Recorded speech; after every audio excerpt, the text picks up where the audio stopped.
Hello मेरे प्यारे दोस्तों, मैं हूं Shubham from लर्नो hub, the free learning platform, जहां पर आप फिजिक्स, केमिस्ट्री, मैथ्स, बायोलॉजी सब कुछ पढ़ सकते हो, वो भी absolutely for free at learnohub.com। तो चलो शुरू करते।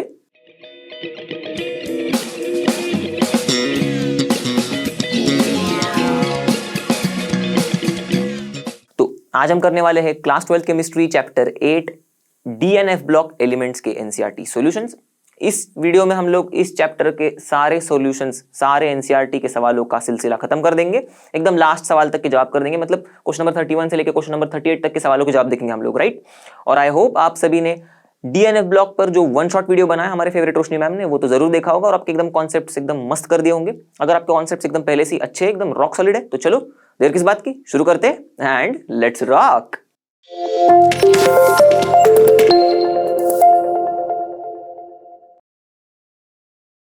तो चलो बढ़ते हैं पहले सवाल की तरफ। Use Hund's rule to derive the electronic configuration of Ce3+ ion and calculate its magnetic moment on the basis of spin only formula. Okay, तो हंड्स रूल को इस्तेमाल करके डिराइव करना है वगैरह वगैरह, एकदम सिंपल सी चीज है। इलेक्ट्रॉनिक कॉन्फिगरेशन लिखना है बस Ce3+ आयन का, राइट। चलो, तो ये जो Cm+3 आयन है, इसको लिखने से पहले मतलब सीरियम का इलेक्ट्रॉनिक कॉन्फ़िगरेशन क्या है वो समझ लेते हैं, मतलब वो एक बार देख लेते फटाफट। तो सीरियम मतलब सबसे पहला एलिमेंट, राइट, लैंथेनाइड्स का। एटॉमिक नंबर 58, तो शुरुआत होगी ज़ेनॉन से ही, जो है 54, और उसके बाद फिर 6th पीरियड में जाता है इलेक्ट्रॉन, तो 6s, 5d और 4f, राइट। तो अब 4 इलेक्ट्रॉन्स है क्योंकि, तो हम लोग क्या करेंगे, 6s2, 5d1, 4f1, यह है इसका इलेक्ट्रॉनिक कॉन्फ़िगरेशन। अब हमें बोला क्या है, Ce3+ आयन का इलेक्ट्रॉनिक कॉन्फ़िगरेशन लिखना है। तो सिंपल सी चीज है, ज़ेनॉन तो वैसे की वैसे ही रहेगा। ओके, इन चारों में से पहले आउटर मोस्ट इलेक्ट्रॉन ये जाएगा, राइट। तो ये निकलने के बाद बचा क्या, सिर्फ 4f1। तो ये है हमारा इलेक्ट्रॉनिक कॉन्फ़िगरेशन ऑफ Ce+3। अब क्या पूछा है कि मैग्नेटिक मोमेंट निकालना है on the basis of spin only formula. तो पहले हमें तो पता है स्पिन ओनली फॉर्मूला हम लोग ने बहुत ही इस्तेमाल किया इसका, मतलब μ √n × n+2। ओके, तो n मतलब नंबर ऑफ अनपेड इलेक्ट्रॉन्स। तो यहाँ पर 4f वाले जो हमारा जो ऑर्बिटल है, तो 4f में 7 ऑर्बिटल्स होते हैं, इनमें से एक ऑर्बिटल में सिर्फ एक ही इलेक्ट्रॉन पड़ा हुआ है, राइट। तो मतलब अनपेड इलेक्ट्रॉन एक है।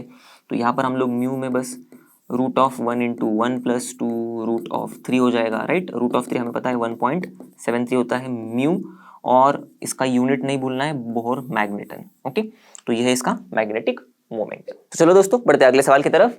Name the members of the lanthanoid series which exhibit +4 oxidation states and those which exhibit +2 oxidation state. Try to correlate this type of behavior with electronic configurations of these elements. Okay, तो interesting सा सवाल है क्योंकि बस बताना नहीं है +4 और +2 ऑक्सीडेशन स्टेट कौन से लैंथेनॉइड शो कर रहे, बल्कि उनको कोरिलेट भी करना है उनकी इलेक्ट्रॉनिक कॉन्फ़िगरेशन के साथ कि भैया ऐसा क्यों। ओके, तो सबसे पहले ऐसा क्यों वो समझने से पहले हम लोग देख लेते कि +4 और +2 ऑक्सीडेशन स्टेट कौन कौन शो कर रहा है। ओके, तो लैंथेनॉइड्स जो +4 ऑक्सीडेशन स्टेट शो कर रहे हैं, शुरुआत होती है सीरियम भैया से। तो सीरियम के पीछे पीछे जाते हैं उनके अगले भैया प्रसियोडाइमियम। ओके, फिर नियोडाइमियम। ये भी बोलते हैं कि यार हमें भी +4 शो करना है। ओके, पर यहाँ पर कहानी खत्म हो जाती है। इसके बाद सीधा हमारा टर्बियम आता है और डिस्प्रोसियम आता है। ओके, ये +4 शो करते हैं। अब +2 वाले जो है लैंथेनॉइड्स, ये कौन से है, ये है समारियम, फिर उसके पीछे पीछे यूरोपियम, और एकदम लास्ट यूट्रबियम अपना। ओके, ल्यूटेशियम से एकदम पहले। अब ये ऐसा क्यों शो कर रहे हैं +4 और +2? देखो, ये जो +4 ऑक्सीडेशन स्टेट है, ओके, ये शो होता है क्योंकि जो f ऑर्बिटल है, ओके, तो इनके केस में जो इलेक्ट्रॉनिक कॉन्फ़िगरेशन पाया जाता है +4 स्टेट में, तो f ऑर्बिटल जो होता है ये एक तो खाली होता है या फिर एकदम क्लोज होता है, एम्प्टी ऑर्बिटल्स, या फिर ये हाफ फिल्ड होता है। ओके, या फिर हाफ फिल्ड के क्लोज होगा। मतलब कॉन्फ़िगरेशन जो है वो f ऑर्बिटल का, इनके इलेक्ट्रॉनिक कॉन्फ़िगरेशन में जो इनके f ऑर्बिटल्स होंगे वो क्लोज होंगे एम्प्टी की तरफ, या फिर क्लोज होंगे to the half filled stage. अब ये जो +2 वाला जो ऑक्सीडेशन स्टेट है, ये क्यों शो हो रहा है, ये मोस्टली शो होते हैं क्योंकि सेम रीजन तो सेम ही है। देखो, f ऑर्बिटल बस अलग एक ये एम्प्टी नहीं होगा इनके केस में, +2 के केस में। इनके केस में होता है हाफ फील्ड। एक तो ये कॉन्फ़िगरेशंस ऐसे अटेन कर रहे ये +2 वाले आयंस कि ये हाफ फील्ड स्टेज के पास आ रहे या फिर कंप्लीटली फील्ड के पास आ रहे। ओके, आपको समझ जाएगा।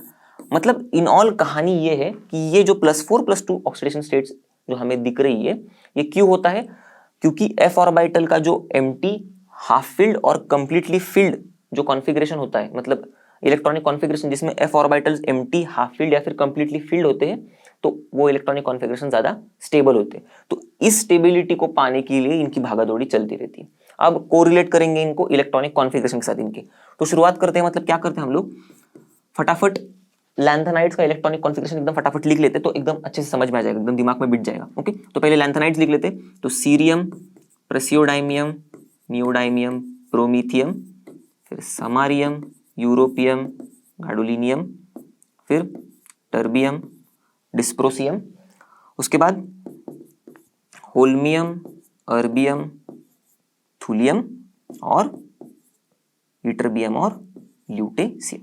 ओके, लैंथेनम मैंने जानबूझ के नहीं लिख दिया, लैंथेनम का यहाँ पर कुछ रोल नहीं है हमारे लिए। ओके, तो जो जेनॉन का कोर है वो मैं लिख रहा नहीं हूँ बार बार, वो तो सेम ही होगा। जेनॉन के बाद वाले इलेक्ट्रॉन्स कैसे फिल हो रहे हैं वो इंपॉर्टेंट है हमारे लिए।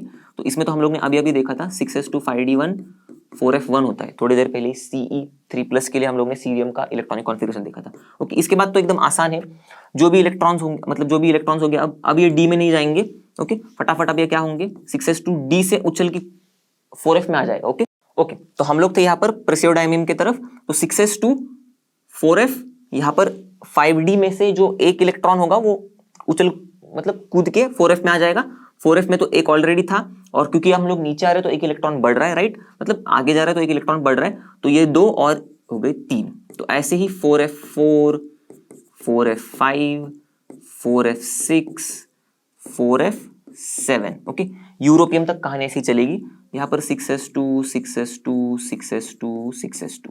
ओके, अब गाडोलिनियम क्या बोलेगा कि यार मुझे तो f7 कॉन्फ़िगरेशन चाहिए, स्टेबल कॉन्फ़िगरेशन है। तो ये क्या करेगा, आने वाला इलेक्ट्रॉन मतलब, तो ये क्या करेगा, ये ऐसा कुछ कॉन्फ़िगरेशन तैयार कर लेगा, 5d1 कर देगा, 4f7 ही रखेगा खुद के लिए। ओके, फिर टर्बियम पर आएंगे तो मतलब फिर से अभी ये 5d1 के बाद और नहीं झेल सकता d इलेक्ट्रॉन, तो ये फिर से इलेक्ट्रॉन जाएगा f में। ओके, ऐसे समझ लो। और फिर 8 होगा नीचे, मतलब आगे जा रहा है तो और एक बढ़ेगा तो 9 हो जाएगा। फिर डिस्प्रोसियम का होगा 4f10, 6s2, होल्मियम का हो गया 4f11, 6s2, इसका होगा 4f12, 6s2, इसका होगा थूलियम का 4f13, 6s2, इसका होगा 4f14, 6s2, और ल्यूटेशियम का 4f14, 5d1, 6s2। ये बोलेगा कि मुझे भी 4f14 का आनंद लेना है। ओके, चलो, तो ये मतलब बताने का मेरा मोटिव क्या था कि अभी हम लोग मतलब अभी हम लोग कोरिलेट कर पाएंगे डायरेक्टली। अब देखो Ce4+, अब ध्यान से देखना, सीरियम में ये 2 3 4 सब निकल गए इलेक्ट्रॉन्स, राइट, Ce4+ हो गया, ये पूरा का पूरा निकल गया, तो बचा क्या, सिर्फ जेनॉन का कोर। देखो नोबल गैस कॉन्फ़िगरेशन अटेन कर रहा है, 4f0 हो रहा है, देखो एम्प्टी, मैंने बोला था +4 ऑर्बिट, मतलब +4 तब शो हो रहा है क्योंकि ये जो इनका f ऑर्बिटल है ये एम्प्टी हो रहा है और ये एक्स्ट्रा स्टेबल हो रहे हैं। ओके, इनका इलेक्ट्रॉनिक कॉन्फ़िगरेशन ज्यादा स्टेबल हो रहा है। तो देखो सीरियम का ऐसा कुछ कहानी है। प्रेसियोडाइमियम और नियोडाइमियम के केस में देखो, यहाँ से 2 यहाँ से 2, तो 4f1 हो जाएगा, एकदम करीब है टूवर्ड्स एम्प्टी। फिर ये 4f2 होगा, राइट, यहाँ से 2 यहाँ से 2, तो फिर भी थोड़ा करीबी है। तो इसीलिए ये सीरियम के साथ प्रेसियोडाइमियम और नियोडाइमियम भी हमें +4 ऑक्सीडेशन स्टेट्स शो कर रहे हैं। ओके, अब आते हैं टर्बियम और डिस्प्रोसियम तक। तो थोड़ा ध्यान से देखना, टर्बियम यहाँ पर है, ओके, ये वाला, और डिस्प्रोसियम। तो अब ये 4 इलेक्ट्रॉन्स देंगे तो ये 6s में से 2 जाएंगे और 4f9 में से 2 जाएंगे, तो क्या होगा देखो 4f7 होगा, राइट। यहां पर 4f8 होगा, देखो 6s में से 2 गए, 4f में से 10 थे उसमें से 2 गए, तो 4f8 हो गया। देखो काफी करीब है towards half field f orbital, right, तो इसीलिए ये +4 ऑक्सीडेशन स्टेट शो कर रहे हैं। अब आते हैं समारियम और यूरोपियम की तरफ। अब ये देखो, ये बेचारे यहाँ पर है। ओके, समारियम का Sm है, Sa लिख दिया मैंने गलती से, Sm2+। तो यहाँ पर देखो समारियम में फिर से ये 2+ क्यों शो कर रहा है, देखो ये 2 इलेक्ट्रॉन चले गए तो कॉन्फ़िगरेशन क्या हो गया 4f6, ये 2 इलेक्ट्रॉन चले गए यहाँ पर यूरोपियम के केस में तो 4f7 हो जाएगा। देखा हाफ फील्ड के करीब है, देखो इसलिए मैंने बताया था +2 के लिए एक तो हाफ फील्ड के करीब होगा या फिर हाफ फील्ड होगा। यहाँ पर देखो हाफ फील्ड है यूरोपियम, समारियम हाफ फील्ड के एकदम करीब है। ओके, तो इसीलिए ये +2 ऑक्सीडेशन स्टेट शो कर रहे हैं समारियम यूरोपियम। अब आते हैं लास्ट में एकदम यट्टरबियम की तरफ। तो यट्टरबियम में तो सीधा सीधा साफ साफ दिख रहा है, देखो 6s2 है, यहाँ से 2 चले गए तो क्या होगा यट्टरबियम का कॉन्फिगरेशन 4f14, एकदम कंप्लीटली फील्ड, एकदम मस्त, एकदम मजे में। तो कंप्लीटली फील्ड कॉन्फिगरेशन की वजह से यट्टरबियम +2 ऑक्सीडेशन स्टेट शो कर रहा है। तो देखो हम लोग ने सारे के सारे ये जो लैंथेनाइड्स है जो +4 और +2 ऑक्सीडेशन स्टेट शो कर रहे हैं उनको कोरिलेट कर दिया उनके इलेक्ट्रॉनिक कॉन्फिगरेशन से। चलो, तो ये जो आगे वाला क्वेश्चन है, क्वेश्चन नंबर 8.33, ये शायद एनसीईआरटी में फिर से रीप्रिंट हो गया है गलती से। ओके, तो ये सेम ही क्वेश्चन है 8.20 वाला भी, जो हम लोग ने ऑलरेडी कर लिया है प्रीवियस वीडियो में। तो आपने अगर नहीं देखा होगा तो आप जाके देख सकते हो। चलो बढ़ते अगले सवाल की तरफ। Right the electronic configurations of elements with atomic number 61, 91, 101 and 109। Okay, चलो अब 61 से शुरुआत करते हैं। तो ये तो अभी हम लोग को पता ही चल गया है कि 61 मतलब हम लोग के रेंज वाले ही एटॉमिक नंबर दिए हम लोग के डीएनएफ ब्लॉक वाले। तो देखो शुरुआत होती है 58 से हमारे सीरियम की, राइट। तो ये 61 के लिए हमें तो पता ही है ज़ेनॉन नोबल गैस कॉन्फिगरेशन है हमारा, तो Z इज इक्वल्स टू 61 सीधा सीधा लिख देते हैं हम लोग। शुरुआत करते हैं ज़ेनॉन से। ओके, ज़ेनॉन है 54, उसके बाद 6 इलेक्ट्रॉन्स हमें 7 इलेक्ट्रॉन्स हमें फिल करने। अब वो 7 इलेक्ट्रॉन कैसे फिल करेंगे, तो शुरुआत हो रही है देखो 58 के बाद हमारे 4f वाले इनर ट्रांजिशन एलिमेंट की सीरीज की, राइट। तो 4f में से सीरियम से शुरुआत होती है ऐसी, तो इसका मतलब 6s2 ऐसे होगा कुछ, 6s 4f ये कॉन्फ़िगरेशंस होंगे और 5d। ओके, तो अब यहां पर देखो क्योंकि 7 है ऐड करने हमें, तो 6s में 2 गए, अब बचे कितने 5। तो हम लोग को पता ही है ये ऐसे 5 सीधे सीधे चले जाते हैं, हम लोग ने प्रीवियस सवाल में ही देखा था इलेक्ट्रॉनिक कॉन्फ़िगरेशन। ओके, चलो तो ये हो गया Z इज इक्वल्स टू 61 का इलेक्ट्रॉनिक कॉन्फ़िगरेशन। अब आते हैं 91 की तरफ। तो Z इज इक्वल्स टू 91। अब ये भी एकदम शुरुआत वाला एलिमेंट है, देखो थोरियम के बाद प्रोट एक्टिनियम करके आता है और हमारा जो एक्टिनियम है ये होता है 89। ओके, तो थोरियम 90 और ये 91। तो थोरियम का कुछ ऐसा है, ओके ये थोड़े टेढ़े हैं इनके इलेक्ट्रॉनिक कॉन्फ़िगरेशंस, अपने जो एक्टिनॉइड्स जो है उनके थोड़े टेढ़े इलेक्ट्रॉनिक कॉन्फ़िगरेशन से। देखो थोरियम का कुछ ऐसा है 7s2 6d2, इसमें f में इलेक्ट्रॉन फिल ही नहीं होता। ओके, एक्सेप्शन है ये, तो इसीलिए अभी इसके बाद ही ये 90 है। ओके, तो इसके बाद ही आता है ये 91 वाला। तो 91 में क्या होता है, ये जो हमारा इनर्ट गैस तो रेडॉन होगा 86। अब 86 के बाद कितने इलेक्ट्रॉन्स भरने, 4 और 1 5, तो 7s में 2 चले गए। ओके, ये 6d में से जो 2 है थोरियम के बाद यहाँ पर 1 होगा और ये जंप करेगा 5f में, तो 5f में 6d2 में से 1 चला जाएगा ऑलरेडी, और हम लोग क्योंकि आगे बढ़ रहे हैं तो 1 इलेक्ट्रॉन बढ़ेगा, तो 5f1 और 1 इलेक्ट्रॉन बढ़ रहा है तो 5f2। ओके, तो कुछ ऐसा इलेक्ट्रॉनिक कॉन्फ़िगरेशन हमारे Z इज इक्वल्स टू 91 का। अब 101 पर आते हैं। अब ये तो एकदम नॉर्मल से इलेक्ट्रॉनिक कॉन्फ़िगरेशन होगी, ये भी एक्टिनॉइड वाला ही है पर ये ठीक है। चलो इसमें क्या होगा, सिंपल रेडॉन। उसके बाद देखो 86 के बाद 101 है तो 14 और एक 15 इलेक्ट्रॉन्स फिल करने हैं, तो हमारे 7s में 2। ओके, 4f नहीं 5f में आ जाएंगे 13। ओके, तो हो गए 13 + 2 15। अब यहाँ पर 6d का कुछ संबंध ही नहीं है हमें। ओके, तो ये हो गया 101 का इलेक्ट्रॉनिक कॉन्फ़िगरेशन। अब आते हैं Z इज इक्वल्स टू 109 की तरफ। ये 109 है, सेम रेडॉन होगा, और फिर यहाँ पर 109 है तो 86 से 109 मतलब यहाँ पर था 101 तक 15, ये 9 मतलब 8 कर दो तो हो गया 23, राइट। तो 7s2 5f14 16 हो गया पूरा। अब कितने बचे, 4 और 3 7, तो 6d7। ओके, ऐसा भरेगा ये वाले शेल्स। तो ये हो गया इसका इलेक्ट्रॉनिक कॉन्फ़िगरेशन। तो चलो दोस्तों बढ़ते हैं अगले सवाल की तरफ। Question number 8.35, compare the general characteristics of the first series of transition metals with those of second and third series metals in respective vertical columns, give special emphasis on the following points. First है electronic configuration, तो जिनके ऊपर special emphasis बोला है उनको हम लोग पहले कवर करेंगे। उसके अलावा बाकी के पॉइंट्स भी हम लोग कंसिडर करेंगे जिनके बेसिस पर हम लोग 3D 4D और 5D सीरीज वाले ट्रांजिशन मेटल्स को कंपेयर कर सकते हैं। चलो तो शुरुआत करते हैं इलेक्ट्रॉनिक कॉन्फ़िगरेशन से। सिंपल सा चीज़ है, हम लोग पढ़ते आ रहे हैं कि जो भी 3D 4D और 5D सीरीज ट्रांजिशन मेटल्स होंगे इनमें रिस्पेक्टिवली इलेक्ट्रॉन्स 3D 4D और 5D ऑर्बिटल्स में फिल होंगे। सिंपल है। अब इसके अलावा हम ये पढ़ चुके हैं कि कोई भी ब्लॉक में, सपोज एस ब्लॉक लो, पी ब्लॉक लो, तो उन ब्लॉक्स में जो भी ग्रुप्स है, जो भी वर्टिकल कॉलम्स है, हर एक वर्टिकल कॉलम का एक स्पेसिफिक इलेक्ट्रॉनिक कॉन्फ़िगरेशन होता है। मतलब हर एक वर्टिकल कॉलम में जितने भी एलिमेंट्स हैं उनके इलेक्ट्रॉनिक कॉन्फ़िगरेशन डिट्टो सेम होते हैं। पर ये चीज डी ब्लॉक वाले एलिमेंट्स के लिए एप्लीकेबल नहीं है। इनके वर्टिकल कॉलम्स अगर आप देखोगे तो बहुत सारे ऐसे वर्टिकल कॉलम्स हैं इनमें जिनमें जो एलिमेंट्स हैं ये सेम इलेक्ट्रॉनिक कॉन्फ़िगरेशन शो नहीं करते। अब ऐसा क्यों हो रहा है? देखो, क्योंकि इनमें जो कुछ एलिमेंट्स हैं ये बहुत खुरापती आइडिया कर रहे हैं, बहुत इनके अंदर ऐसी उछल कूद है कि हमें स्टेबल होना है। अब उस स्टेबिलिटी के लिए ये जो डी ऑर्बिटल और एस ऑर्बिटल है इनके बीच में इलेक्ट्रॉन की लेन देन शुरू हो जाती है। अब कैसे कैसे एक्सेप्शन है ये देख लेते हैं हम लोग हर एक 3D 4D और 5D सीरीज में, और कैसे इनके वजह से पर्टिकुलर ग्रुप्स में इलेक्ट्रॉनिक कॉन्फ़िगरेशन सेम नहीं, ये भी देख लेते हैं।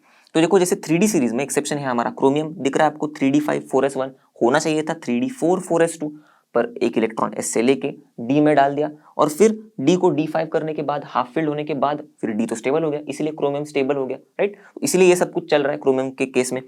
कॉपर के केस में भी सेम वैसी चीज है, 3D9 4s2 होना चाहिए था, पर इसमें से एक इलेक्ट्रॉन डी में लेके डी को फुल्ली फिल्ड करके स्टेबल बन गया कॉपर। सेम चीज आएगी अब हम लोग जब डी मतलब 4D वाले एलिमेंट्स की बात करेंगे, पर इनमें थोड़ा मतलब रैंडम है कुछ चीजें। जैसे कि देखो ND4 5s1, अब इसे D5 तो नहीं बन गया ये, ओके, नियोबियम हमारा जो है इसका एक्चुअल में होना चाहिए था 4D3 5s2, D5 नहीं बना पर D5 के क्लोज आ गया, ओके, तो इसीलिए ये 4D4 5s1 है। जैसे कि मोलिब्डेनम देखो 4D5 5s1, सेम क्रोमियम की जैसे, इसका होना चाहिए था 4D4 5s2, पर एक इलेक्ट्रॉन डी में लेके 4D5 कर दिया और 5s1।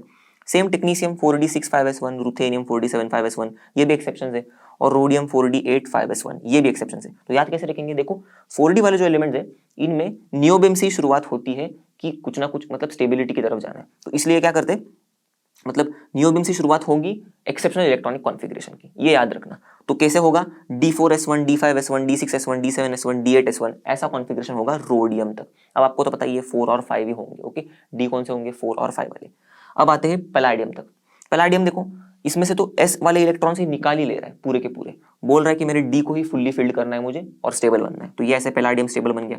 और सिल्वर, इसका होना चाहिए था 4D9 5s2, पर ये क्या कर रहा है, 5s से एक ले रहा है, सेम जैसे कॉपर ने ले लिया, डी में डाल दिया, 4D10 कर दिया, फुल्ली फिल्ड कर दिया, और फिर स्टेबल बन गया सिल्वर।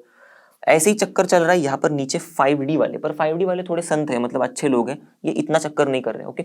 यहाँ पर सिर्फ प्लैटिनम और गोल्ड में कुछ अदला बदली हो रही है। देखो, प्लैटिनम के केस में 5D8 6s2 होना चाहिए था, पर हो रहा है 5D9 6s1, इसमें से एक ले लिया, ओके। और गोल्ड के केस में 5D9 6s2 होना चाहिए था, पर सेम कॉपर सिल्वर की तरह 5D10 6s1 गोल्ड कर रहा है और स्टेबल हो रहा है। तो ये सारे थे exceptional electronic configurations D block वाले एलिमेंट्स के, मतलब 3D 4D और 5D वाले एलिमेंट्स के, इन जिनके वजह से हर एक, मतलब हम लोग ग्रुप देखेंगे तो जिनकी वजह से जो ग्रुप में इलेक्ट्रॉनिक कॉन्फ़िगरेशन सेम होनी चाहिए थी हर एक एलिमेंट की, वो नहीं हो पा रही है। जैसे कि कौन से ग्रुप में नहीं हो पा रही है? जैसे इनके इस एक्सेप्शनल कॉन्फ़िगरेशन की वजह से ग्रुप 5 में सेम नहीं है, ग्रुप 6 में सेम नहीं, इनके वजह से ग्रुप 7 में सेम नहीं है, इसके वजह से ग्रुप 8 में इलेक्ट्रॉनिक कॉन्फ़िगरेशन सेम नहीं हो पा रहा है, ग्रुप 9 में, ग्रुप 10 में। अब ग्रुप 11 क्योंकि एक्सेप्शनल है, पर फिर भी सारे के सारे सेम है इलेक्ट्रॉनिक कॉन्फ़िगरेशन, इसलिए ये दिखा रहा है सेम इलेक्ट्रॉनिक कॉन्फ़िगरेशन, ओके।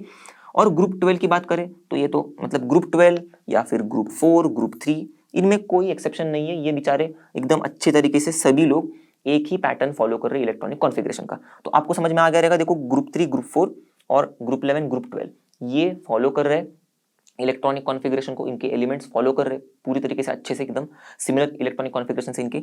और जो ग्रुप 5 से लेकर ग्रुप 10 तक है ये फॉलो नहीं कर रहे ड्यू टू सम एक्सेप्शंस। एक खास बात थी ग्रुप 11 की जिसमें एक्सेप्शंस होते हुए भी ये फॉलो कर रहे हैं, मतलब इनके एलिमेंट्स जो है ये इलेक्ट्रॉनिक कॉन्फ़िगरेशन इनके सेम है, ओके। चलो बस इतना ही समझना था। चलो अब अगले पॉइंट को कंसिडर करते हैं, ओके, जिनको एम्फसाइज करने के लिए बोला है हमें। तो दूसरा है ऑक्सीडेशन स्टेट्स। तो जैसे जैसे हम लोग 3D से 4D और 5D ट्रांजिशन एलिमेंट्स की तरफ आते हैं, मतलब डाउन द ग्रुप, ओके, तो क्या होता है, हायर ऑक्सीडेशन स्टेट्स जो है, ओके, मैं यहां पर लिख देता हूं, इनकी स्टेबिलिटी इंक्रीज होती है। ओके, मतलब एग्जाम्पल की मदद से समझेंगे। देखो जैसे कि हम लोग क्रोमियम, मॉलिब्डेनम और टंगस्टन, ये एक ही वर्टिकल कॉलम में, एक ही ग्रुप वाले एलिमेंट्स है। अब हम लोग जैसे जैसे डाउन द ग्रुप जाते हैं तब ये जो क्रोमियम का 6+, मॉलिब्डेनम का 6+ और टंगस्टन का 6+ के आयंस जो पाए गए, इनमें क्रोमियम का जो +6 ऑक्सीडेशन स्टेट है ये काफी, मतलब ये कम स्टेबल है मॉलिब्डेनम के 6+ और टंगस्टन के 6+ वाले ऑक्सीडेशन स्टेट से। ओके, क्यों? मतलब देखो ये जो क्रोमियम का हमारा डाइक्रोमेट आयन होता है Cr2O7 2-, ये स्ट्रॉन्ग ऑक्सीडाइजिंग एजेंट है। अब यहाँ पर ये +6 स्टेट में, तो मतलब ये स्ट्रॉन्ग अगर ऑक्सीडाइजिंग एजेंट है तो खुद रेड्यूस होगा, स्ट्रांगली खुद रेड्यूस होगा, मतलब पता ही है हम लोग को ये +6 से पीछे वाले ऑक्सीडेशन स्टेट में जाएगा, राइट। तो इसका मतलब +6 वाला स्टेबल नहीं है, इसी से पता चला हमें। और ये जो मॉलिब्डेनम, समझ लो मॉलिब्डेनम का ये MoO3, ओके, ये वाला कंपाउंड है, ये स्ट्रॉन्ग ऑक्सीडाइजिंग एजेंट नहीं है। ये क्या बता रहा है कि भाई ये जो मॉलिब्डेनम है इसमें ये +6 में है और ये स्टेबल है। ओके, तो ये हम लोग को इन्फरेंस पता चला, इससे हम लोग ने ये बताया कि ऐसा ऐसा होता है। Okay, down the group. चलो अब आते हैं आयोनाइजेशन एंथैल्पीज की तरफ। तो ये काफी इंटरेस्टिंग चीज है। देखो ये, इसको थोड़ा ध्यान देना, समझना। जैसे हम लोग 3D से 4D में आ जाते हैं, 4D एलिमेंट्स में डाउन द ग्रुप, तो होता क्या है, आयोनाइजेशन एंथैल्पीज जो है ये डिक्रीज होती है मोस्ट ऑफ द केसेस में। ओके, मैं यहां पर लिख देता हूं मोस्ट केसेस में। ओके, पर जैसे ही हम लोग 4D से 5D में चले जाते हैं, ओके, एलिमेंट्स यहां से यहां जाएंगे, 4D वाले एलिमेंट से 5D वाले एलिमेंट में ट्रेमेंडस, मतलब बहुत ज्यादा इंक्रीज दिखेगी हमें, मतलब अच्छी खासी इंक्रीज दिखेगी आयोनाइजेशन एंथैल्पी में। अब ऐसा क्यों हो रहा है? देखो क्योंकि लैंथेनॉइड कॉन्ट्रैक्शन यहाँ पर गेम खेल रहा है, राइट। देखो ये जो 4D और 5D के एलिमेंट्स हैं इनकी साइज तो ऑलमोस्ट सेम है, मतलब एकदम करीब करीब। अब इनकी साइज एकदम सेम है, न्यूक्लियर चार्ज तो भाई बढ़ रहा है डाउन द ग्रुप। देखो 32 से एटॉमिक नंबर बढ़ रहा है, तो न्यूक्लियर चार्ज काफी ज्यादा बढ़ रहा है। अब देखो साइज उतनी ही है क्योंकि दोनों की भी न्यूक्लियर चार्ज इसका ज्यादा होगा तो ये ज्यादा अच्छे से अट्रैक्ट करेगा इलेक्ट्रॉन्स को, तो जाने देगा कि इलेक्ट्रॉन्स को नहीं जाने देगा। इसीलिए आयोनाइजेशन एंथैल्पी हाई होती है इन 5D वाले एलिमेंट्स की। और इसी वजह से देखो ये 5D वाले जो एलिमेंट्स हैं जैसे कि गोल्ड, ओके, आपको तो पता ही है ये गोल्ड, मर्क्यूरी, ओके, प्लैटिनम, ये कौन से हैं? 5D मेंबर्स वाले हैं। ये इनर्ट होते हैं इनके हाई आयोनाइजेशन एंथैल्पी की वजह से। देखो कहाँ से कहाँ पहुंच गए हम लोग, मतलब कौन सा कॉन्सेप्ट हम लोग बचपन से देखते आ रहे हैं कि हम लोग गोल्ड, प्लैटिनम इनके ज्वेलरी बनाते हैं। क्यों? क्योंकि ये बहुत ज्यादा स्टेबल होते हैं, राइट, इनर्ट है at room conditions, ordinary condition में रिएक्ट नहीं करते, तो इसीलिए हम लोग इनकी ज्वेलरी बना सकते हैं ताकि ये रिएक्ट नहीं करेंगे तो कुछ प्रॉब्लम नहीं इन्हें पहनने में। और ये कॉन्सेप्ट हम लोग डी ब्लॉक एलिमेंट्स के down the group ionisation enthalpy को कंपेयर करते हुए सीख रहे हैं। क्या चमत्कार है देखो केमिस्ट्री का। चलो अब देखते हैं एटॉमिक साइजेस का, मतलब इस फैक्टर को कंपेयर करते हैं। तो हमें तो पता ही है, देखो डाउन द ग्रुप हम लोग जब जाते हैं 3D से 4D, ओके, तो एटॉमिक साइज जो है बढ़ता है, ओके। पर अब इंटरेस्टिंग बात यह है, फिर से वही चीज, 4D से हम लोग 5D में जाते हैं तो हमें क्या पता चल रहा है कि यार इनका साइज तो ऑलमोस्ट सेम है। पिछले वाले ही हम लोग ने सवाल में देख लिया था, लैंथेनॉइड कॉन्ट्रैक्शन की वजह से ये है, ओके। यहाँ पर मैं लैंथेनॉइड कॉन्ट्रैक्शन को C लिख देता हूँ, ओके। हमें पता ही है अब लैंथेनॉइड कॉन्ट्रैक्शन क्या होता है, एकदम अच्छे से हम लोग ने देखा है प्रीवियस सवालों में। तो ये ऐसा ट्रेंड दिखाई देता है down the group atomic sizes में, ओके। चलो अब कुछ फिजिकल प्रॉपर्टीज को डिस्कस कर लेते हैं। इनके अलावा भी, मतलब ये जो जनरल एम्फसाइज करने के लिए हमें बोला था, उनके अलावा हम लोग दो फिजिकल प्रॉपर्टीज को देखेंगे, मेल्टिंग पॉइंट को और दूसरी है एंथैल्पी ऑफ एटोमाइजेशन को, ओके। तो हम लोग ने चैप्टर में पढ़ा है मेल्टिंग पॉइंट भी है, ये भी डाउन द ग्रुप हम लोग जब जाएंगे तो 3D जो एलिमेंट्स है इनकी कम है, ओके, 4D एलिमेंट्स की थोड़ी और ज्यादा है और 5D एलिमेंट्स की और भी ज्यादा है, ओके। मेल्टिंग पॉइंट ये कर्व में हम लोग ने देखा था। और एंथैल्पी ऑफ एटोमाइजेशन की केस में भी सेम यही ऑर्डर फॉलो होता है, 3D की एंथैल्पी ऑफ एटोमाइजेशन कम, फिर 4D और फिर सबसे ज्यादा 5D वाले एलिमेंट्स। अब देखो क्या चमत्कार हो रहा है यहाँ पर, ये जो हेवियर मेंबर्स है एंथैल्पी ऑफ एटोमाइजेशन की बात करेंगे हम लोग, तो ये हेवियर मेंबर्स जो है इनकी हाई एंथैल्पी ऑफ एटोमाइजेशन की वजह से स्ट्रॉन्गर बॉन्ड्स बनाते हैं एक दूसरे के साथ। ये मेटल मेटल का बॉन्ड जो है इनमें ये बहुत स्ट्रॉन्गर है और इसीलिए कई सारे कंपाउंड्स में ये ऐसा मेटल मेटल बॉन्ड एग्जिबिट करते हैं। इनके कई सारे कंपाउंड ऐसे हैं, जैसे कि हम लोग एग्जांपल लेते हैं मेटल कार्बोनिल का, ओके। तो इसमें देखो रीनियम जो है दूसरे रीनियम के साथ कुछ ऐसा जुड़ा हुआ है और फिर हर एक रीनियम 5 कार्बोनिल, मतलब कार्बन मोनोऑक्साइड मॉलिक्यूल के साथ जुड़ा हुआ है ऐसे। तो ये जो कैरेक्टरिस्टिक मेटल मेटल बॉन्ड है यहां पर दिख रहा है आपको, ये इनके हाई एंथैल्पी ऑफ एटोमाइजेशन की वजह से है। ओके, चलो अब बढ़ते हैं अगले सवाल की तरफ। Write down the number of 3D electrons in each of the following ions. तो ये सारे आयंस दिया हमें, इनमें कितने 3D इलेक्ट्रॉन्स बताने हैं, मतलब हम लोग को इलेक्ट्रॉनिक कॉन्फ़िगरेशन ही बताना है, राइट। और बोला क्या है, indicate how would you expect the 5D orbitals to be occupied for this hydrated ions octahedral. ये थोड़ा ध्यान से पढ़ना, क्योंकि यहीं पर हमको आंसर का थोड़ा क्लू दिया है। हाइड्रेटेड आयंस का है मतलब वाटर इन आयंस के साथ कॉम्प्लेक्स बना रहे हैं। आगे के चैप्टर में आप पढ़ोगे कोऑर्डिनेशन कंपाउंड में। तो इसका मतलब यहां पर हमारा जो लिगैंड है ये है वाटर। ओके, अब हमें तो पता ही है वाटर कैसा होता है, वीक फील्ड लिगैंड, राइट। तो ये वीक फील्ड लिगैंड के केसेस में कैसे डी ऑर्बिटल्स अरेंज होंगे, मतलब डी ऑर्बिटल तो अरेंज होते हैं, पर डी ऑर्बिटल में इलेक्ट्रॉन्स कैसे फील होंगे ये हमें देखना है, राइट। चलो, तो ऑक्टाहेड्रल है तो ऑक्टाहेड्रल स्प्लिटिंग होगी। तो सबसे पहले शुरुआत करते हैं इनके डी इलेक्ट्रॉन से। कितने डी इलेक्ट्रॉन है तो इनका इलेक्ट्रॉनिक कॉन्फ़िगरेशन ही हमें बता पाएगा कितने डी इलेक्ट्रॉन है। तो Ti2+ है ये। ओके, तो स्कैंडियम टाइटेनियम तो 3D2 होता है, राइट। 4s2 3D2, 2 गए मतलब 4s में से 2 गए तो हो गया क्या 3D इलेक्ट्रॉन्स कितने इसमें 3D2 है तो 2 इलेक्ट्रॉन्स। ओके, फिर है वेनाडियम। वेनाडियम भी कितना है 2+। ओके, तो सेम 4s2 गया तो 3D3।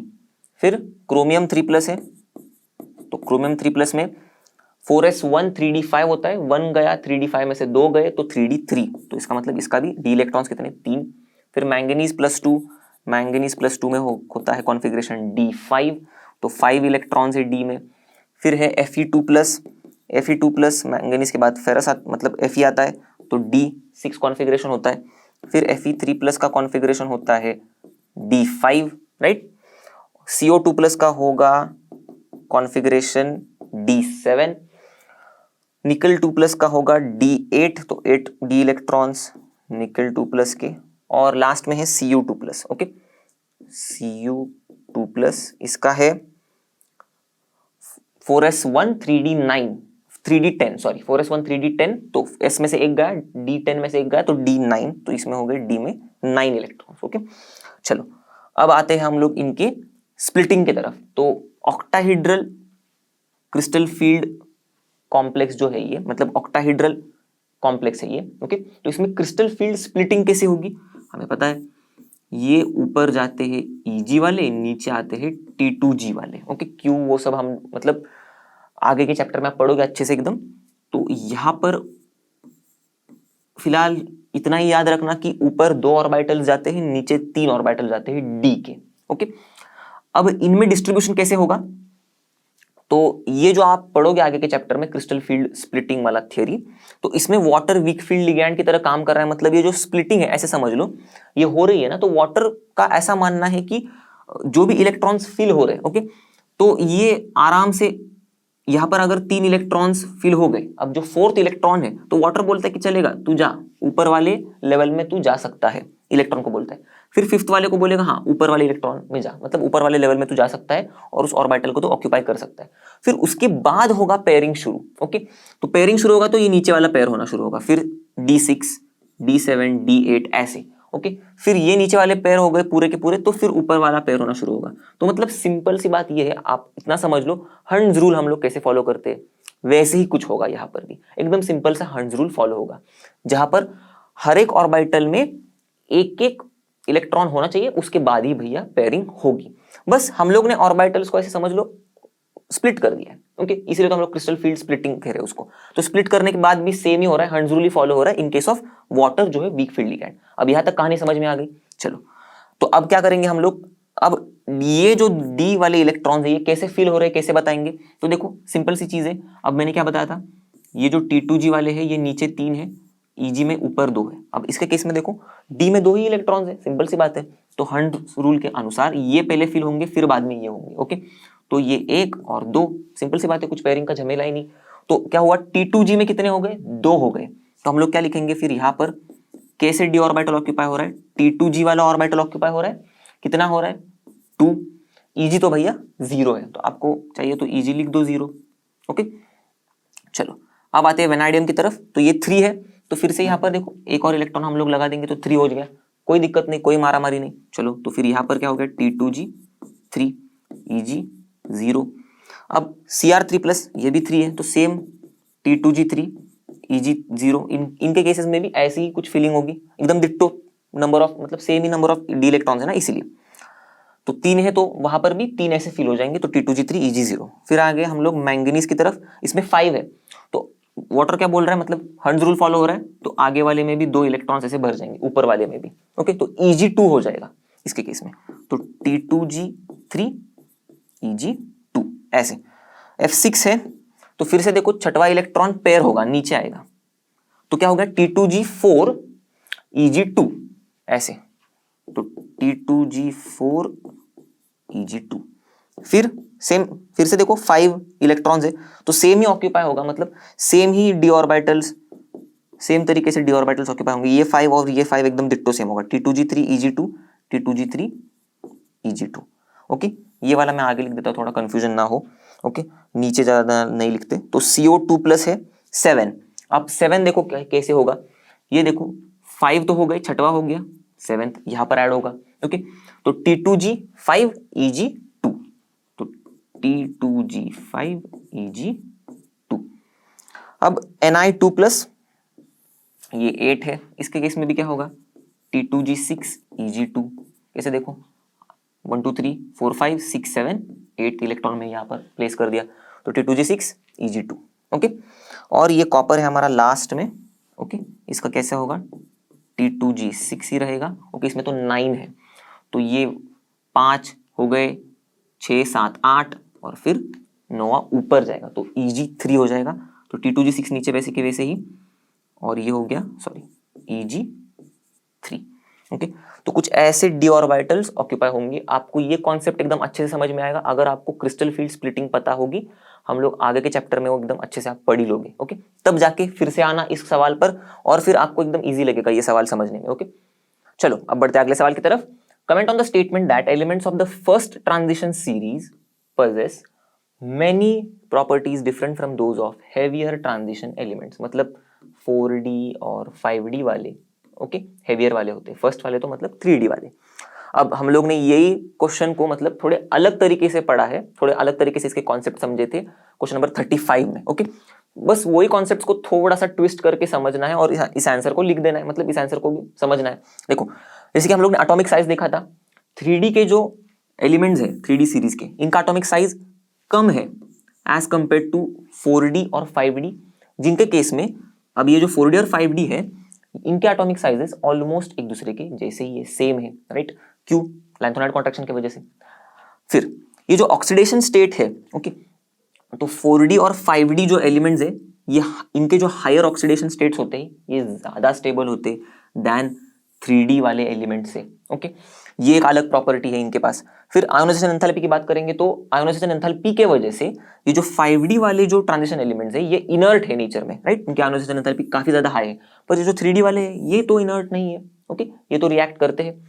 चलो अब मेल्टिंग पॉइंट की बात करेंगे तो मेल्टिंग पॉइंट में हम लोग ने देखा था, हम लोग चैप्टर में भी पढ़ा है, काफी बड़े बड़े कर्व्स हैं 4D और 5D के, और 3D का बेचारा नीचे से जा रहा है कर्व उनके।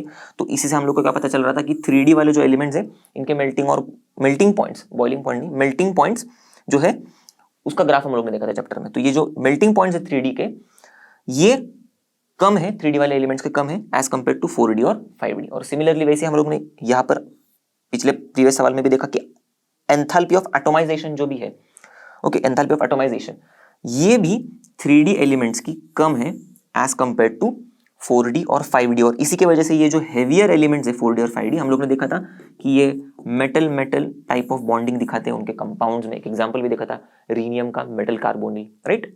चलो अब देखते हैं इस चैप्टर का लास्ट सवाल।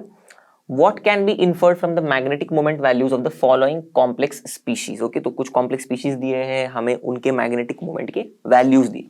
तो मैं तो एडवाइस करूंगा कि आप ये जो सवाल है आप पहले कोऑर्डिनेशन कंपाउंड का चैप्टर अच्छे से पढ़ लो, उसके बाद ये सवाल सॉल्व करने को अगर आप आओगे तो आपको बहुत अच्छे से समझ में आएगा। ओके, अब अगर आपको सीखना ही है अभी तो ठीक है, मतलब एकदम कॉन्साइज करके मैं ट्राई करता हूँ आपको समझाने की कोशिश करता हूँ, क्योंकि काफी सारे कॉन्सेप्ट इन्वॉल्व है इसमें। तो हमें बस बताना क्या है इसमें, देखो इस सवाल में कि ये जो हमारा स्पीशीज हमें दिए हुए हैं इनमें से हमें चीजें क्या बतानी है कि इस स्पीशीज में जो हमारा मेटल है ओके, इसमें सिंपल सी चीज कितने अनपेड इलेक्ट्रॉन्स हैं। ओके, मैं n करके बता रहा हूं। दूसरी चीज हमें क्या बतानी है कि हमारा जो ये कॉम्प्लेक्स है इसमें ये जो लिगैंड्स है, ओके, अब लिगैंड्स मतलब हमारे मेटल के साथ जो डायरेक्टली जुड़े हुए हैं, ओके, और जो इस ब्रैकेट के अंदर है, स्क्वायर ब्रैकेट के अंदर, ऐसे समझ लो। तो ये जो ऐसे न्यूट्रल मॉलिक्यूल्स या फिर नेगेटिव आयंस, अब इस केस में यही है, इतने पॉजिटिव आयंस भी हो सकते हैं, ओके। तो इस केस में जो न्यूट्रल मॉलिक्यूल्स या फिर नेगेटिव आयंस जो दिख रहे हैं, ये लिगैंड्स जो है इनका स्ट्रेंथ कैसा है, ओके, ये हम बता सकते हैं, मतलब ये हमें बताना है, ओके, इनका स्ट्रेंथ ये वीक है या फिर स्ट्रॉन्ग है, ये बताना है हमें, ओके। और तीसरी चीज हमें बताना है हाइब्रिडाइजेशन। तो ये जो कॉम्प्लेक्सेस है इनकी हाइब्रिडाइजेशन कैसे, अगर हम इन पे वैलेंस बॉन्ड थ्योरी अप्लाई करेंगे तो। अब वैलेंस बॉन्ड थ्योरी आगे के चैप्टर में आप पढ़ लोगे कि कोऑर्डिनेशन स्पीशीज पर, मतलब कोऑर्डिनेशन कंपाउंड पर वैलेंस बॉन्ड थ्योरी कैसे अप्लाई करना है, क्या होता है, ओके। चलो एकदम शॉर्ट में देखेंगे, अभी हम लोग फटाफट मतलब समझने की कोशिश करेंगे। तो इसके लिए मैंने क्या किया है, जो नंबर ऑफ अनपेड इलेक्ट्रॉन्स है 1 से लेके 5 तक, उनका जो मैग्नेटिक मोमेंट का वैल्यू है by using spin only formula, okay. तो ये मैंने इस्तेमाल करके मैग्नेटिक मोमेंट के वैल्यूज ऑलरेडी निकाल के रखे, टाइम बचे अपना इसीलिए। अब ये जो वैल्यूज है हमें क्या करना है, इसको रेफरेंस मानना है और इनके साथ कंपेयर करना है। ये जो मैग्नेटिक मोमेंट के वैल्यूज दिए हैं उनके साथ, देखो कितनी काम का होता है डेटा, कोई भी चीज का इन्फरेंस कैसे निकालना है। तो यहाँ पर मैग्नेटिक मोमेंट के वैल्यू से हम बता पाएंगे कि कितने अनपेड इलेक्ट्रॉन्स हैं, ओके, इस मेटल में, ओके, इन स्पीशीज में, ये तो ठीक है चलो। पर इसके साथ स्ट्रेंथ भी बता पाएंगे हम लोग लिगैंड का, इसके साथ हाइब्रिडाइजेशन भी बता पाएंगे, ओके। तो बड़ी काम की चीज है मैग्नेटिक मोमेंट का जो कॉन्सेप्ट है वो, ओके, छोड़ मत देना इसी। तो चलो शुरू करते हैं। अब ये 2.2 है इस स्पीशीज के लिए, तो पहले स्पीशीज से शुरुआत कर रहे हैं। अब 2.2 है तो मतलब हम लोग रेफरेंस मान रहे हैं, तो देखो 1.73, 2.82 किसके करीब है, इन दोनों के करीब है, इनमें से सबसे करीब इसके ही है, देखो 1.73। 2.82 के लिए ये 0.6 का डिफरेंस है, देखो इन दोनों के बीच में, 2.8 और 2.2 में। 1.73 और 2.2 में मतलब 0.5 का ही डिफरेंस है ऑलमोस्ट। तो ये करीब 1.73 के आसपास है। और 1.73 वैल्यू कब मिल रही है, जब n = 1 है। तो इसका मतलब यहां पर इस कॉम्प्लेक्स में जो वैल्यू है, ओके, n की, K4Mn CN6, ये वाला जो कॉम्प्लेक्स है, इसमें ये जो मैंगनीज है, ओके, इस कॉम्प्लेक्स में इस मैंगनीज का जो हमारा जो ट्रांजिशन मेटल है, इसमें जो d ऑर्बिटल्स है, बताया गया है कि इसमें अनपेड इलेक्ट्रॉन सिर्फ एक ही है, ओके। चलो तो अब ये समझ लेते हैं कि ये स्ट्रॉन्ग या फिर वीक कैसे बताना है लिगैंड को। तो इसके लिए इसी चीज के आधार पर हमें आगे बढ़ना है। कैसे, अब ये जो पूरा कॉम्प्लेक्स है इसमें हमारा मेटल का ऑक्सीडेशन स्टेट ढूंढ के निकालना है, बस सिंपल सी चीज है। तो ये जो पूरा कॉम्प्लेक्स स्पीशीज है उसके बाहर जो ये आयंस है, हम इन्हें काउंटर आयंस कहते हैं। तो इन काउंटर आयंस के ऊपर का चार्ज देखना है, तो हमें ऑटोमेटिकली स्पीशीज के ऊपर का चार्ज पता चल जाएगा, ओके। तो इसके ऊपर चार्ज होगा +4, क्योंकि एक पोटेशियम के ऊपर +1 होता है, तो पूरे स्पीशीज के ऊपर क्या होगा, -4, राइट। अब मैंगनीज और साइनाइड में से ये होता है -1, ओके, इसका ढूंढना है हमें। तो -1 होता है 1 का, 6 है मतलब -6 है, ओके, इसको बाहर भेज देंगे तो +6 हो जाएगा, राइट। -4 + 6, तो हमारे मैंगनीज का चार्ज क्या मिला हमें, +2। अब ध्यान से समझ लेना, मैंगनीज जब +2 में होगा तो इसका कॉन्फ़िगरेशन क्या है, 3d5, करेक्ट। तो इसका मतलब इसके d ऑर्बिटल में, ओके, मस्त एकदम एक एक इलेक्ट्रॉन बैठे हुए हैं, ऐसे आराम कर रहे हैं, हर एक ऑर्बिटल में एक एक इलेक्ट्रॉन बैठा हुआ है, अनपेयर्ड है पूरे के पूरे। अब पता क्या चल रहा है मैग्नेटिक मोमेंट की वैल्यू से, कि इस कॉम्प्लेक्स में, ओके, K4Mn CN6 वाले कॉम्प्लेक्स में मैंगनीज के डी ऑर्बिटल में सिर्फ एक ही अनपेयर्ड इलेक्ट्रॉन है। तो कुछ तो ऐसा हो रहा है कि जिसकी वजह से ये जो अनपेयर्ड इलेक्ट्रॉन है ये पेयर हो रहे हैं। एक अनपेयर्ड इलेक्ट्रॉन है मतलब कैसे इलेक्ट्रॉन अरेंज है, देखो 1 2 3 4 और 5, तो ऐसे अरेंज है जिसमें एक ही अनपेयर्ड इलेक्ट्रॉन है। देखो तो हो क्या रहा है, ये जो साइनाइड है इसका मतलब हमारा ये जो लिगैंड है ये आके इलेक्ट्रॉन को बोल रहा है चलो भैया पुश हो जाओ अंदर के बॉक्स में बैठ जाओ। तो होगा क्या, ये जो है इसके साथ चला जाएगा, पेयर हो जाएगा, ऐसे समझ लो। ये वाला जो है इसके साथ चला जाएगा, पेयर हो जाएगा।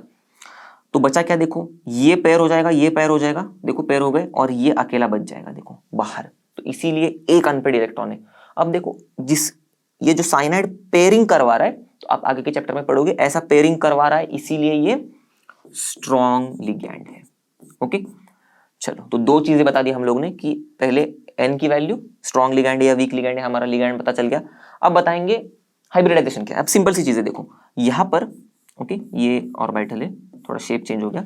अब यहां पर कुछ ऐसा हो रहा है, देखो अनपेयर्ड इलेक्ट्रॉन्स जो है वो पेयर हो रहे हैं और मैंगनीज के डी ऑर्बिटल में इलेक्ट्रॉन कुछ ऐसे है। अब ये जो साइनाइड है कितने हैं, 6 है। तो कॉम्प्लेक्स स्पीशीज में ये जो हमारे लिगैंड्स होते हैं ये भर भर के दान करते हैं इलेक्ट्रॉन्स का। ऐसे समझ लो एक साइनाइड 2 इलेक्ट्रॉन दे देगा, ओके, या फिर कोई भी लिगैंड जो है 2 इलेक्ट्रॉन दे देता है, ओके। कहां पर, मेटल के ऑर्बिटल में। तो ये है 3D वाला, ओके, आगे होगा 4s वाला, ओके, और फिर आगे होगा 4p वाला ऑर्बिटल। तो अभी साइनाइड तो हमें 6 है हमारे कॉम्प्लेक्स में, तो 6 साइनाइड 12 इलेक्ट्रॉन का दान करेंगे। इसलिए हम लोग ने क्या किया, देखो रेडी करवाए 6 ऑर्बिटल रेडी करवाए। देखो तो यहां पर साइनाइड कुछ ऐसे इलेक्ट्रॉन का दान कर रहे हैं। मैं थोड़ा डार्क कर लेता हूं इसको, 1 2 3 4, ओके, 5 6 7 8 9 10 11 12, ओके। चलो तो ये 12 इलेक्ट्रॉन्स का दान ऐसा हो गया साइनाइड की तरफ से। अब वैलेंस बॉन्ड थ्योरी के हिसाब से देखो हम लोग ने ऑर्बिटल कौन से इन्वॉल्व किए हैं डोनेशन के लिए, ओके। ये देखो D के 2, S का 1 और P के 3, तो इसीलिए D2sp3 हाइब्रिडाइजेशन है इस कॉम्प्लेक्स का, हमारे K4MnCn6 का, ओके। अब कहानी समझ में आ गई होगी आई होप। अब इसी तरह से हमें आगे FeH2O6 2+ का देखना है। चलो अब बढ़ते हैं ये वाला कॉम्प्लेक्स FeH2O6 2+। अब इस केस में देखो वैल्यू क्या है, 5.3 बोहर मैग्नेटिक मोमेंट पाया गया है इस कॉम्प्लेक्स स्पीशीज का। तो इसका मतलब हम लोग अभी रेफरेंस से मैच करने की कोशिश करेंगे। तो कहां पर है, क्लोज देखो 5.9 है, 4.8 है, पर इसमें देखो 4.89 है, मतलब 4.9 की तरफ ही है। 4.9 से 5.3 का फासला एकदम 0.4 का ही है। यहाँ पर देखो 5.9 और 5.3 में 0.6 का फासला है। तो इसका मतलब ये जो है 4.89 के करीब है। तो इसका मतलब n का वैल्यू क्या है, 4। तो इस कॉम्प्लेक्स में हमारा जो आयन है इसका n का वैल्यू है 4। इसका मतलब इस कॉम्प्लेक्स में आयन का जो d ऑर्बिटल है उसमें 4 अनपेड इलेक्ट्रॉन्स है। अब देखेंगे हम लोग वाटर का तो न्यूट्रल होता है, ओके, जीरो चार्ज नहीं होता, न्यूट्रल होता है ये, तो इसीलिए Fe के ऊपर +2 चार्ज है। अब Fe+2 में क्या होता है, 3d6 होता है, राइट। और 3d6 में जो d ऑर्बिटल्स है इसमें 1 2 3 4 5 और 6, तो बरोबर एकदम 4 अनपेड इलेक्ट्रॉन्स D6 में है Fe2+ में, ओके। अगर हम लोग इन लिगैंड्स का इन्फ्लुएंस नहीं कंसिडर करेंगे तो, ओके, सिर्फ Fe2+ कंसिडर कर रहे हैं, तो 4 अनपेड इलेक्ट्रॉन्स बरोबर है। हमें भी हमारे मैग्नेटिक मोमेंट के वैल्यू से पता चल रहा है कि 4 अनपेड इलेक्ट्रॉन्स है। अब थोड़ा सोचो इसका मतलब क्या है। पहले वाले सवाल में क्या देखा था हम लोग ने, साइनाइड पुश कर रहा था इलेक्ट्रॉन्स को अंदर, ओके, पेयरिंग करवा रहा था। यहां पर वाटर जो है ये कुछ भी नहीं कर रहा है। इसका मतलब यही हो रहा है, राइट, क्योंकि 4 अनपेड इलेक्ट्रॉन्स ऐसे भी है, वाटर के बाद भी 4 अनपेड इलेक्ट्रॉन्स है, तो वाटर को कुछ फर्क नहीं पड़ रहा है यार। तो इसीलिए वाटर पेयरिंग नहीं करवा रहा है, इसीलिए ये वीक लिगैंड है, ओके। अब वाटर भी 6 है, तो इसको भी 6 इलेक्ट्रॉन्स का दान करना है। तो हम लोग क्या करेंगे, आगे के ऑर्बिटल्स रेडी करवाते हैं। चलो तो ये है 4s, फिर ये है 4p, ओके, और ये है 4d, ओके। तो यहाँ पर दान कैसे हो रहा है इलेक्ट्रॉन्स का, कौन से इसमें हो रहा है, देखो अब मैं ड्रॉ नहीं कर रहा हूँ, S में हो रहा है, 3p में हो रहा है और 2d में हो रहा है। तो हाइब्रिडाइजेशन क्या हो गया, S 1 है, p 3 है, तो sp3, और d के 2 ऑर्बिटल्स हैं, तो sp3d2। ये है हमारा हाइब्रिडाइजेशन, ओके। चलो बता दिया n कितना है, लिगैंड का स्ट्रेंथ कैसा है और हाइब्रिडाइजेशन भी कैसा है, ओके। चलो अब आगे का कॉम्प्लेक्स देखते हैं हम लोग, K2MnCl4, ओके। अब इसमें भी सेम कहानी रिपीट होगी हमारी। देखो वैल्यू देखो 5.9 है, सीधा सीधा दिख रहा है, 5.91 इसके करीब है, इसका मतलब n = 5 है, तो हमारा मैंगनीज का n 5 है, ओके। अब इस कॉम्प्लेक्स में ये है +2, राइट, तो ये हो गया -2, ये -4 होगा अंदर, क्लोरीन -1 है, उसके ऊपर चार्ज, तो -4 बाहर जाएगा तो +4, ओके। तो मैंगनीज के ऊपर चार्ज कितना हो गया, +2 वाला, +2 हो गया, तो Mn2+। अब हमको पता ही है Mn2+ में D5 कॉन्फ़िगरेशन, सेम चीज, तो D में कितने हैं, 5 मस्त बैठे हुए, 1 2 3 4 5 ऐसे। और हमारे मैग्नेटिक मोमेंट के वैल्यू से भी यही पता चल रहा है कि n = 5, मतलब मैंगनीज के d ऑर्बिटल में, इस कॉम्प्लेक्स में मैंगनीज जो है हमारा, उसके d ऑर्बिटल में भी 5 ही है। तो इसका मतलब सेम वाटर की तरह क्लोरीन भी कुछ अफेक्ट नहीं कर रहा है, इसका मतलब क्लोरीन जो है सेम वीक लिगैंड है, करेक्ट। और जैसे वाटर में देखो, अब 6 थे इलेक्ट्रॉन डोनेट करने के लिए, मतलब 6 ऑर्बिटल की जरूरत थी क्योंकि 6 वाटर मॉलिक्यूल्स आ रहे थे, हर एक वाटर मॉलिक्यूल 2 इलेक्ट्रॉन को लेके आएगा। वैसे क्लोरीन के केस में देखो, हर एक क्लोरीन 2 इलेक्ट्रॉन को लेके आएगा, मतलब 4 ऑर्बिटल्स रेडी करने पड़ेंगे। तो ये था 3d, 4 ऑर्बिटल मतलब ये 4s और 3 4p। ओके, तो ये 4 ऑर्बिटल रेडी हो गए, तो हाइब्रिडाइजेशन क्या हो गया, इन 4 ऑर्बिटल में क्लोरीन अपना इलेक्ट्रॉन का दान कर देगा। ओके, तो हाइब्रिडाइजेशन हो गया sp3। ओके, बता दिया n का वैल्यू वीक फील्ड है या स्ट्रॉन्ग फील्ड है, और हाइब्रिडाइजेशन। तो इसी के साथ हम लोग इस वीडियो के एंड तक आ गए हैं और हम लोग ने इस चैप्टर के सारे सवालों के जवाब देख लिए, राइट। और आई होप आपको बहुत मजा आया होगा इन सवालों के जवाब सीखने में, और आपको समझ भी आया होगा एकदम अच्छे से सारे सवालों के जवाब। और जैसे कि आप सभी को पता है, लर्नो मतलब फ्री है पर बेस्ट है। तो मिलते हैं अगले वीडियो में, तब तक के लिए bye bye and have a great day.